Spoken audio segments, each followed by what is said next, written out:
먼저 양성종양은 그 장기가 문제를 일으키지 않는다라면 굳이 뭔가를 하지 않는 경우가 많습니다. 문제는 악성종양인데요. 암이 생겼을 때 저희가 인위적으로 그 암을 제거를 하게 되면 몸 안에는 다른 암세포들이 그 자리를 대처하려고 노력을 해요. 세포들이 그 왕이 되고자 서로 빨리 커집니다.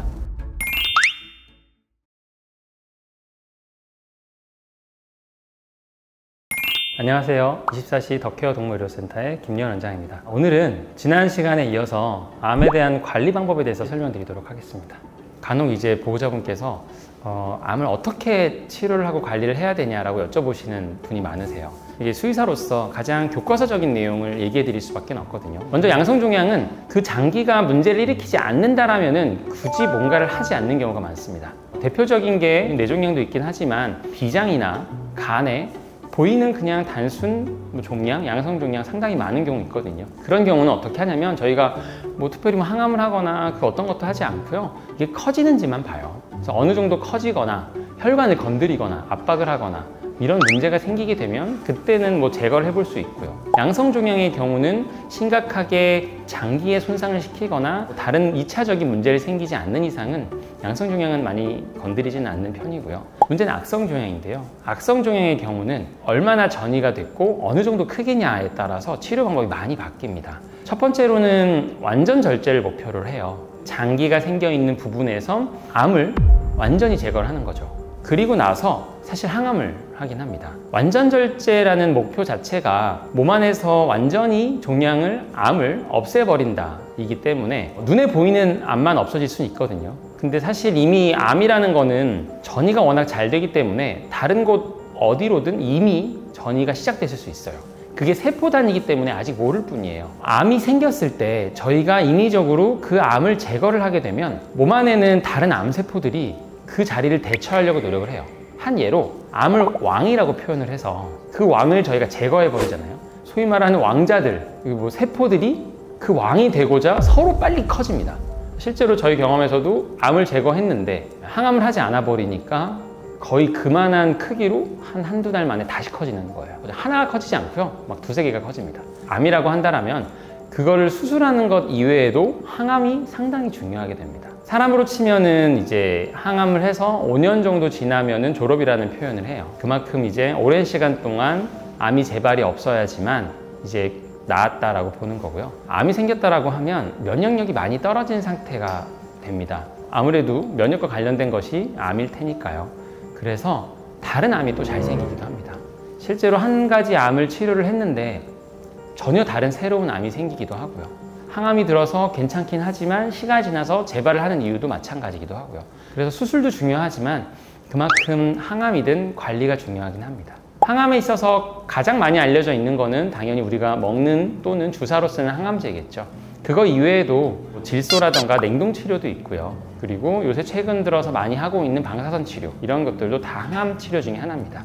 결국에는 수술 이외의 항암 치료 그리고 수술 이전의 항암 치료도 있거든요. 그런 식으로 항암 치료와 수술을 어떤 식으로 진행하냐에 따라서 그런 치료 방향이 많이 바뀌게 되고 치료 전략 또한 여러 가지가 됩니다. 물론 처음 말씀드린 완전 절제를 못할 수도 있습니다. 이미 전이가 돼 있으면 이걸 수술하는 게 의미가 없을 수 있거든요. 그러면 그냥 바로 항암으로 넘어가거나 또는 메트로니움 테라피라고 해서 암이 진행되는 걸 최대한 억제하는 정도로만으로도 치료를 합니다. 강아지나 고양이들은 실제로 10살, 12살에 암을 진단을 받으면 남아있는 수명이 3년, 5년 정도밖에 남아있지 않은 경우가 많아요. 그러면 이거를 공격적으로 치료를 해야 되냐라는 고민이 들 수 있거든요. 그렇기 때문에 메트로니움 테라피라는 걸 이용을 해서 암이 증상이 나오지 않고 그냥 삶의 질을 높이고 전이라든가 진행 속도만 늦출 수 있는 항암 방법도 있어요. 그런 것들은 이제 이 아이의 상태, 암의 종류에 따라서 항암의 전략을 짜볼 수 있는 여러 가지 방법들이 있습니다. 그리고 완전 절제를 위한 수술을 못한다 하더라도 증상을 개선시키기 위한 수술을 하기도 합니다. 이미 사실상 몸에다 퍼져서 수술이 의미가 없고 낫게 하는 데는 당연히 방법이 없지만 제가 알고 있는 분 중에 입안에 종양이 너무 크게 났어요. 그러니까 밥을 못 먹는 거예요. 다른 쪽 폐전이도 심해요. 그래서 수술적으로 하는 것이 의미가 없는데 단순히 이 아이의 삶의 질을 올리기 위해서 입안에 생긴 종양만 제거를 해줬습니다. 실제적으로 혀를 완전히 다 드러낸 수술이었거든요. 폐는 당연히 아직 전이가 된 상태니까 할 수 있는 방법은 없고요. 그런데 이 아이가 그 종양을 제거하니까 밥을 너무 잘 먹어요. 입안에 아픈 것들이 사라지고 불편한 게 사라지니까 밥을 잘 먹으니까 활력이 올라간 거예요.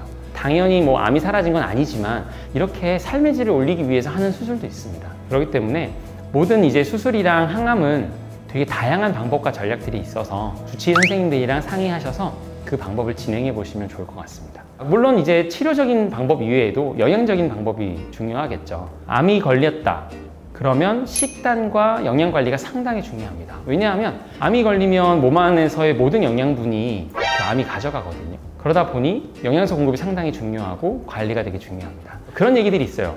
암에 걸리면 단백질이 중요하다. 뭐 이런 얘기가 있거든요. 물론 100%는 아니지만 종류에 따라 다르긴 해요. 그만큼 단백질은 우리 몸에 많은 영양소를 주기 때문에 그런 영양적인 공급이 중요하다는 의미이기도 하고요. 대표적으로 지방 같은 경우는 뭐 오메가3라든가 좋은 지방 같은 경우는 지속적인 공급이 필요하고요. 탄수화물 같은 경우는 많이 권해드리진 않습니다. 왜냐하면 당은 암에 영양분을 많이 공급하기 때문에 탄수화물 제한을 많이 하게 되고요. 단백질은 뭐 생선이라든가 뭐 계란, 육류 이렇게 분류를 해서 어떤 것을 먹느냐 아니면 제한하느냐에 대한 관리가 상당히 필요합니다. 그리고 저는 개인적으로는 보조제를 되게 좋아하기 때문에 직접적인 항암제까지는 아니어도 보조제로서 어느 일부 항암 효과는 줄 수 있고 그리고 몸에 영양분이라던가 활력도 줄 수 있는 다양한 보조제가 많아서 그런 보조제를 활용해서 같이 관리를 하시는 걸 추천드립니다. 지금까지 암의 관리 방법에 대해서 말씀을 드렸는데요. 다음 시간에는 이거 이외에 좀 더 추가적인 내용을 한 번 더 설명드리도록 하겠습니다. 감사합니다.